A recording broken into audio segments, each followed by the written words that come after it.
Such a nightmare guys, such a nightmare. मैं एयरबनबी में हूँ।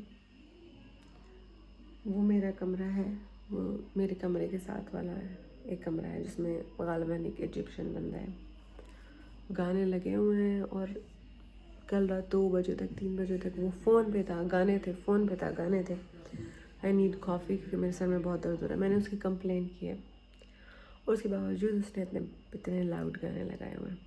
तो वो एक मेंटालिटी होती है ना, स्पेशली हमारे लोगों में बहुत है, ये पाकिस्तानियों में भी बहुत है। ये तो फिर इजिप्शियन या यूएई वगैरह का है। तो अभी ये है कि कंप्लेन किया तो और बजाऊंगा और करूँगा।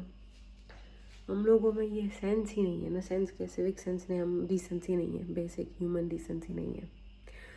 बहरहाल मेरा ये वर्स एयरबनबी का एक्सपीरियंस है। इतना गंदा एयरबनबी कभी मैं ज़िंदगी में इतना गंदा एयरबनबी मैंने नहीं देखा। अभी मैं आपको बताऊंगी, दिखाऊंगी मैं आपको। अब मैं वियना में हूँ यार। वेर वेर ओह ओके है। चलो इसको, I need some coffee. Very bad Airbnb. Bed से सारी रात गंदे उफ मेरे खुदाया, इतना गंदा एक्सपीरियंस एयरबनबी का मेरा कभी भी नहीं गुजरा गाइस जितना कि ये वाला एक्सपीरियंस गुजरा। तो तस्वीरों में इतना अच्छा लग रहा था एयरबनबी, और मैंने कहा हाँ यार इतना सस्ता भी है और इतना अच्छा भी लग रहा है, तो लेट्स गो विद इट। तो आई वेंट विद इट। और कुछ कुछ घर ऐसे होते हैं कि जैसे ही आप उसमें पहुंचते हो ना, तो आप कहते हो यार इसकी वाइब ज़रा अजीब सी है, बहुत गंदी सी वाइब है। तो इस एयरबनबी के साथ भी ऐसा ही था। ये देखो, किचन देखने में तो ऐसे अच्छा लग रहा था, बट मेन जो मेरा प्रॉब्लम था वो था कमरे का। कमरा वॉज वेरी डर्टी, जैसे वो गंदे मोज़े नहीं होते, उसकी स्मेल बहुत ज़्यादा थी कमरे में। तो that was my biggest problem. और दूसरा ये था कि आसपास ना, आसपास तो नहीं, मेरे कमरे के साथ ही जो बंदा रह रहा था वो, अभी देखो, अभी वो पीछे से ना अभी गुजरेगा, आप उसका चलना देखो। तो वो ये इसलिए ऐसे ऐसे चौड़ा होके घूम रहा है क्योंकि मैं बिल्कुल अकेले हूँ। और मुझे मेरे प्रोफेसर ने यहाँ पे ड्रॉप किया था, तो उस दिन ये फिर भी बेहतर था। लेकिन इसको पता था कि भाई बंदी जो है वो अकेले यहाँ पे रह रही है, और फिर इसके टशन देखो, ये किस तरीके के टेंटरम दिखा रहा था। तो इसने फिर क्या किया कि अपने कमरे में इसने खूब सारा जो है शोर, म्यूज़िक का इतना शोर इसने लगा के रखा था। He used to listen to the music at its maximum. इसके पास कोई MP3 वगैरह था, ये उसको सुनता था। और उसके अलावा इसको टाइम का कुछ पता नहीं होता था। ये रात को जो है 12 बजे, 1 बजे, 2 बजे, 3 बजे तक ये गाने सुनता था। तो पहला जो मेरा दिन था उस दिन, तो ये ना बिल्कुल चूज़े की तरह, यार लोग इतना इतना रंग बदल के सामने आ जाते हैं। जो पहला दिन था उसमें बिल्कुल ही चूज़े की तरह था, क्योंकि मेरा प्रोफेसर मेरे साथ था। तो मैंने इसे कहा ये इतना तेज़ तुमने म्यूज़िक लगा के रखा हुआ है? कहता है हाँ ये तो ऐसे ही टेम्परेरी है, इसको मैं कम कर दूंगा। मैंने कहा नहीं, कम नहीं, अब कम की डेफिनेशन भी हर इंसान के लिए अलग अलग होती है। तो मैंने कहा प्लीज़ हेडफोन तुम यूज़ करो। फिर गाइज मैं 2 दिन जो ऑनर है इस प्रॉपर्टी का, उसको मैं कंप्लेंट्स भेजती रही कि there is a guy in room number D and he plays music very loud. तो उन्होंने मुझे कहा yes we are talking to him and he has not read the messages, but we also want you to know that this is an Airbnb, this is a shared space.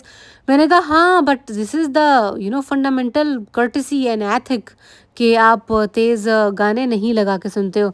But यार इस बंदे ने बहुत ज़्यादा तंग किया मुझे। और बेड में ना मोज़ों की बू जा नहीं रही थी। मुझे समझ नहीं आया कि भैया आखिर क्या है ऐसा। वो दिखने में भी साफ़ लग रहा था, लेकिन इतना गंदा, और बेड था भी बहुत गंदा। बेड का जो है उसके नीचे ना वो नहीं था, स्प्रिंग उसे बोलते हैं, बेड स्प्रिंग बोलते हैं, आई थिंक इस तरीके से कुछ बोलते हैं उसे। तो वो पहले वो रखते हैं, उसके बाद फिर मैट्रेस रखते हैं। तो that bed, my bed was missing that spring box. Yes, it is called spring box. यार ये पीछे पता नहीं क्यों लाइट बार बार चल रही है, बंद हो रही है, जिनविन तो नहीं है, नहीं ये ऑटोमेटिक लाइट थी तरह से।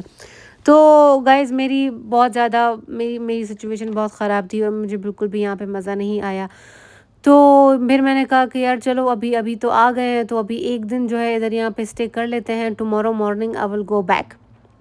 तो समझ लो ये मेरा आखिरी दिन है और नेक्स्ट मॉर्निंग जो है मेरे को जाना था, और मैं इतना ज़्यादा गुस्से में थी और मैं इतना अपसेट थी कि मैंने ना वहाँ पे शावर लिया ना कुछ, और वहाँ पे वॉशिंग मशीन थी लेकिन मैंने कपड़े उसमें नहीं धोए क्योंकि मैं बहुत गुस्से में थी। हाँ हाँ हाँ।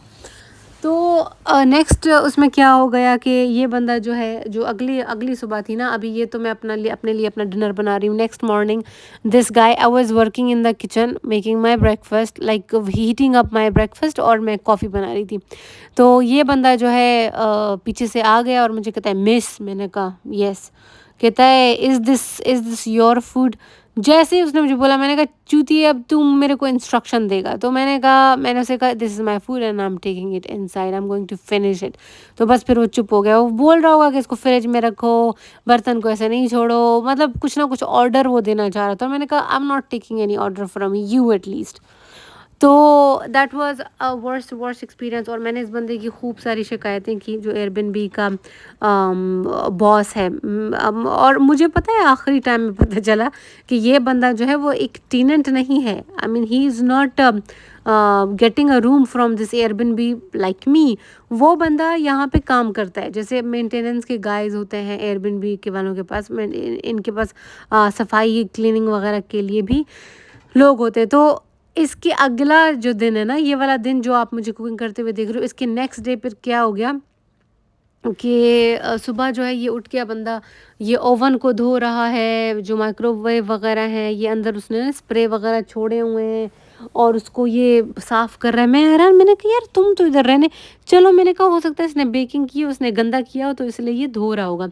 बट गाइज असल में बात ये थी कि दिस गाय वर्कड देयर, इसको ना डेफिनेटली पैसे वैसे मिलते थे, तो ये इसकी जॉब थी। इवेंचुअली इस बंदे ने पता है क्या करना शुरू किया, इसने डस्टबिन को एम्प्टी किया, इसने फिर अपना एक वैक्यूम लाया, छोटा सा वैक्यूम डब्बे नुमा, ये वैक्यूम करने लग गया। मैं भी देख रही हूँ, मैंने कहा ये बंदा अच्छा तो ये टेनेंट नहीं है, ये यहाँ पे जॉब है इसकी, ही लिव्स हेयर। मैंने कहा ओहो, तो इसको तो बहुत पता चल गया होगा कि मैंने इसकी खूब शिकायतें की हैं। फिर मैंने कहा भाड़ में जाओ, आज वैसे ही मैं जा रही हूँ।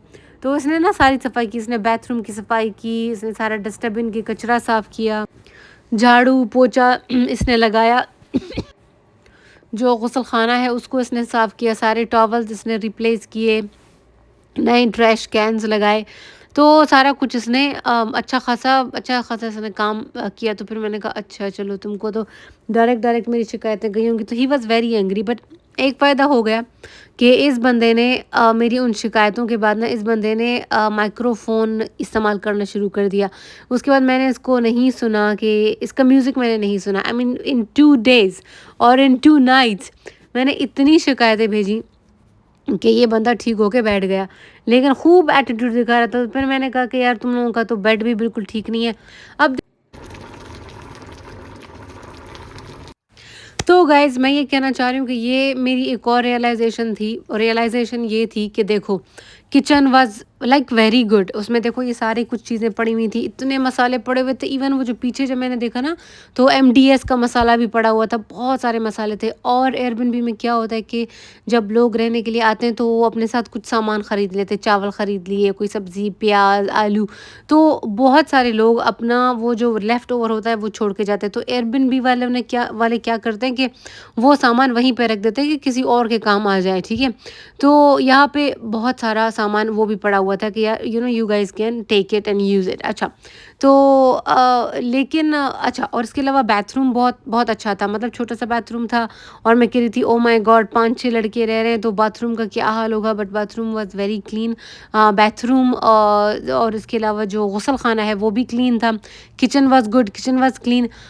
लेकिन प्रॉब्लम ये था कि जैसे ही मैं अपने कमरे में घुसती ना, तो एक वो जो बस्ट होता है ना स्मेल का, वो जो मोज़े, गंदे मोज़े होते हैं, उसका जो बस्ट होता है वो मुझे लगता था। Every time I used to come to my room I had that thing. और even when I used to sit in my room I was affected by that smell. मेरा जो बेड है उसमें स्मेल थी मोज़ों की, तो मैं सो नहीं पाई हूँ, कोई आराम का लम्हा नहीं था। तो फिर मैंने कहा कि यार किंज़ा, अभी ये भी कोई ज़िंदगी है? मतलब आपके 8 दिन हैं, 9 दिन हैं आपके, मतलब तो why why should I do it? If I have money why should I do it?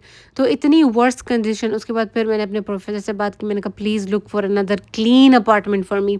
तो उन्होंने फिर मेरे लिए देखा और मैंने जो है ये चाय बनाई और फटाफट अपना जो है थोड़ा लेफ़्ट ओवर खाना था, वो मैंने खाया और उसके बाद मैंने कहा आई एम गोइंग। वो जो खटकुल्ला सा लड़का था उसको पता लग गया था कि यार ये जा रही है, क्योंकि मेरा बेड सारा ऊट-फूट था। तो गाइज़ मैं जैसे ही बाहर निकली हूँ इतने बड़े सारे सूटकेस के साथ, I regret, I wish I didn't have bring this big suitcase. मैं जैसे ही बाहर निकली हूँ तो मुझे टैक्सी वाला मिल गया और उसने कहा कि तुम ऐसा करो कि ये देखो सारी जगह इतनी गंदी थी, लग भी नहीं रहा था कि ये यूरोप है। तो उसने मुझे कहा कि मैं यहाँ ऑलरेडी एक बंदी बैठी हुई है, मैं उसको ड्रॉप करके आता हूँ और फिर I will pick you up. तो बहुत आसानी से मुझे टैक्सी मिल गई। आई वाज़ नॉट एक्सपेक्टिंग, मुझे लगा कि यार कितना कितना देर मुझे टैक्सी मिलेगी।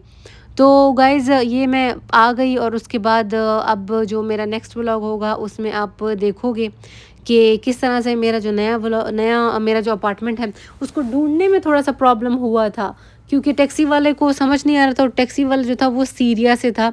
तो वो बेचारा कहता है मुझे अंग्रेज़ी बिल्कुल भी नहीं आती है, तुम देखो कौन-सा वाला अपार्टमेंट है। और मैंने कहा यार यहाँ पे तो सारा कुछ जर्मन में लिखा हुआ है, मुझे क्या पता चलेगा कि किधर जाना है, कौन-सी जगह है। तो बहरहाल when I reached there I asked some people कि भई मेरे को थोड़ी बहुत मदद करो, तो मुझे मदद की गई। यार इतने नाइस लोग हैं, बैग उठाया मेरा, यहाँ पे मेरे वो टैक्सी वाले को मैंने देखा और फिर मैंने कहा कि मुझे नहीं समझ आ रहा तुम क्या बोल रहे हो, बट टैक्सी वाला बोलना ये चाह रहा था कि तुम ज़रा सा आगे आ जाओ, वेट करो, मैं 10 मिनट में वापस आ रहा हूँ। मैंने कहा ठीक है, आई विल वेट। मुझे पता नहीं था कि इतनी टैक्सियाँ इस एरिया में घूम रही हैं।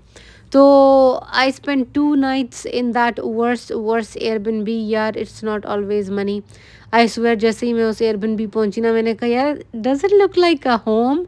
इतना वो गंदा। और उन्होंने बेड बेड जो है वो तस्वीर में उन्होंने लकड़ी का प्यारा सा बेड दिखाया था, लेकिन जो रियल में बेड था उनका वो लोहे का बेड था।